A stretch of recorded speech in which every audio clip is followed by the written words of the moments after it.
Hey guys, this is Danny Boy. Now that all that plot stuff is out of the way, we can finally get to some combat. So I'll be using Garrus and Tally. I believe I was required to use Tally, pretty sure. And as I said, I'll be using the Eviscerator. I said it in a previous video that I wanted to use the Eviscerator again, using the Phalanx as my backup weapon, and yes, I did respec. I respect out of charge, and I am now using Shockwave as my primary skill, and let me just say this was a horrifying experience. This was very tedious, pretty boring all the way around. I felt incredibly weak throughout this mission. I felt like I was just a soldier with pull, or just a really gimpy Adept, just really awful all the way around. I do immediately spec out after this mission. It was just way too slow. Wasn't necessarily too hard. I did have a lot of trouble dealing with hunters, Geth hunters, but just kind of boring and slow, and I'm showing my spec here. So yes, pull, I maxed out Shockwave, went for lifting Shockwave and just increased range and radius, which is probably how I will always spec it. I find that to be quite useful. It has a really short range and small, thin radius, just at base, and the lifting effect is quite nice. I also went with warp ammo, and spec'd it to do additional damage to lifted targets, so there's a bit of synergy there. I also did not go for the increased weight reduction through the passive. I just went with the very first bit of weight reduction, not the greater weight reduction, so that also was holding me back. And I actually found that to be quite a problem just with the Shockwave pull combination, because I wanted to set up warp bombs with pull and then use Shockwave, but my cooldown really didn't let me do that too much. It was a bit too short duration on pull and too long a cooldown on Shockwave and what have you. But yes, I did complete it. I mean, I did beat this. I didn't puss out and respec halfway through or anything.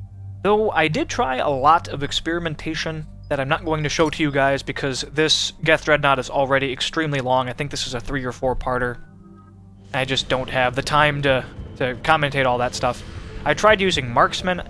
You know, I was trying to go for like an artillery Vanguard, a backfield Vanguard with pull and Shockwave and Marksman, and I was using the Revenant, and it worked out okay, but Marksman really, I hadn't actually used it before, and it wasn't what I expected. I expected it to have a much greater impact on recoil than it actually does.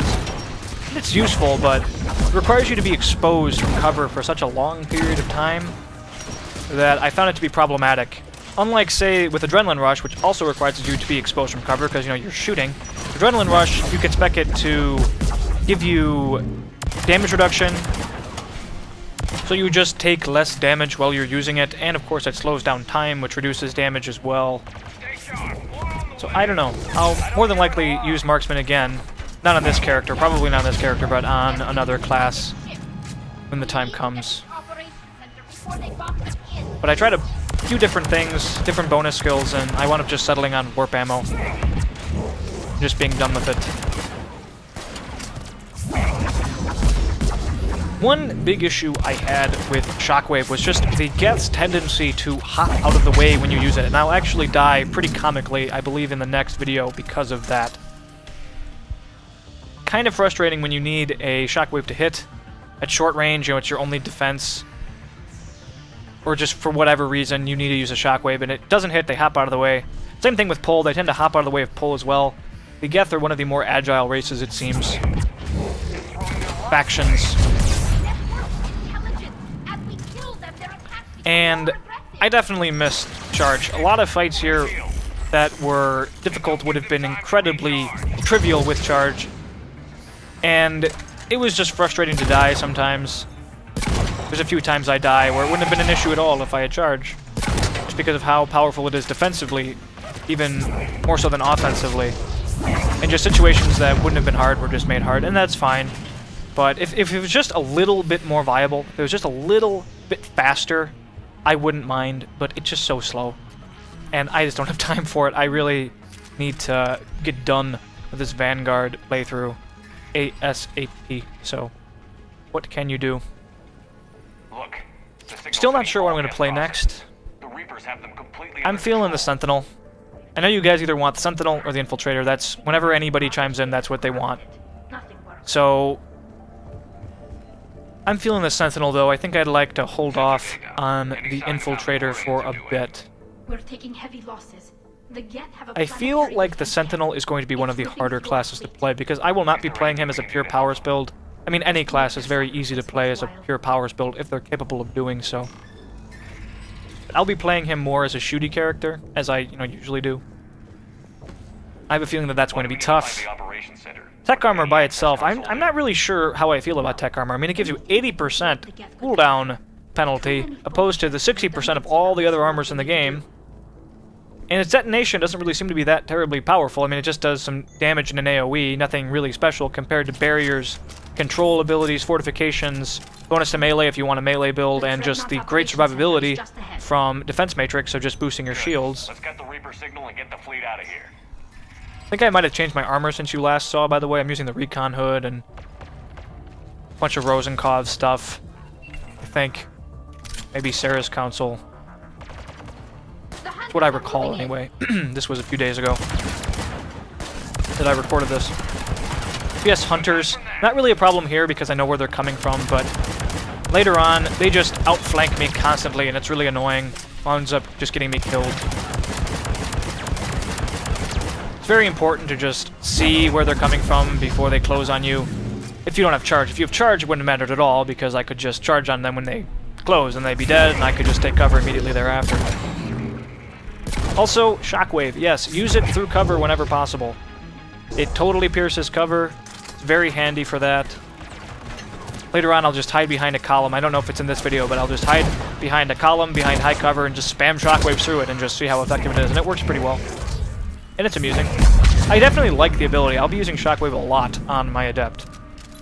I'll probably be foregoing Warp and just using Shockwave as my biotic detonator. At least for a good portion of the game. I plan on playing that character a little closer than I think most people play Adepts. I like short range, if you haven't noticed by now, generally speaking. But to go back to talking about tech armor, it just doesn't seem like it's as good as it was in the previous game. It doesn't seem to knock enemies back or stagger them like it used to. Now, granted, I have very little experience using it, so I could be totally off base on that. But just from using it in the demo, it didn't seem to be as powerful as it was in the previous game. Maybe it gets a lot better as you level up the character, level up the ability, and get all the evolutions and whatever. But none of the evolutions are really stuck out to me as anything amazing.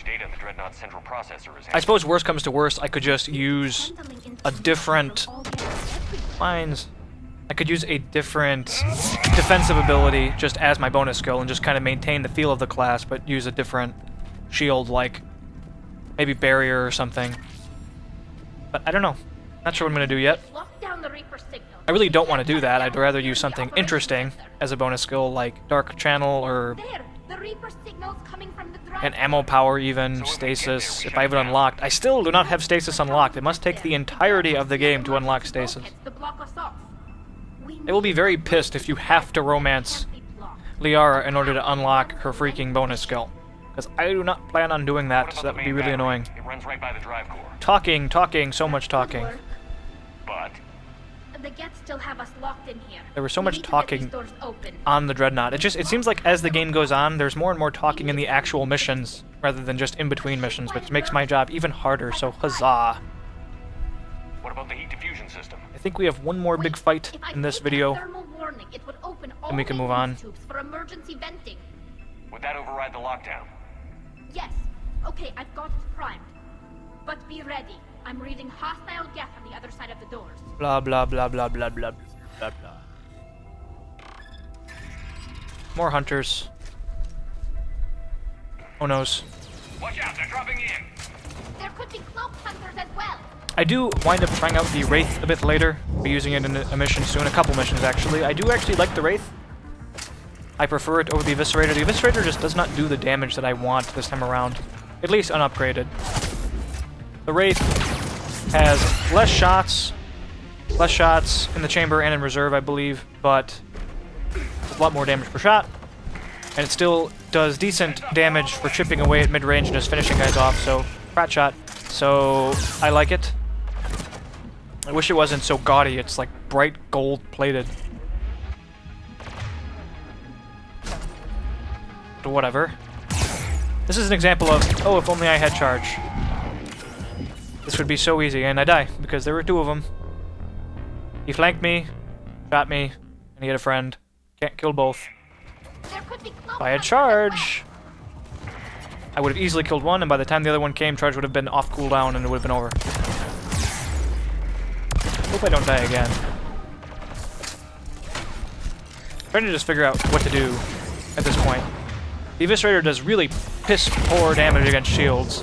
That was just warp ammo. Oh, away. So I don't really have any hard counters to shields beyond using Tally. But I usually use her cooldown for sabotage. And I just heard that I hit a second person.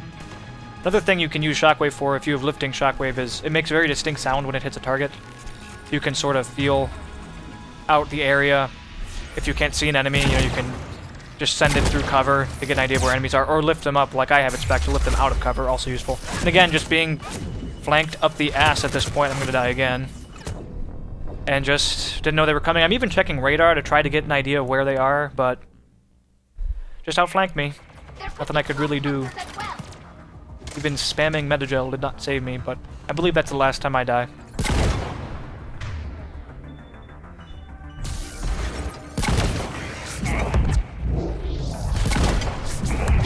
And right now I'm just trying to get line of sight on these guys.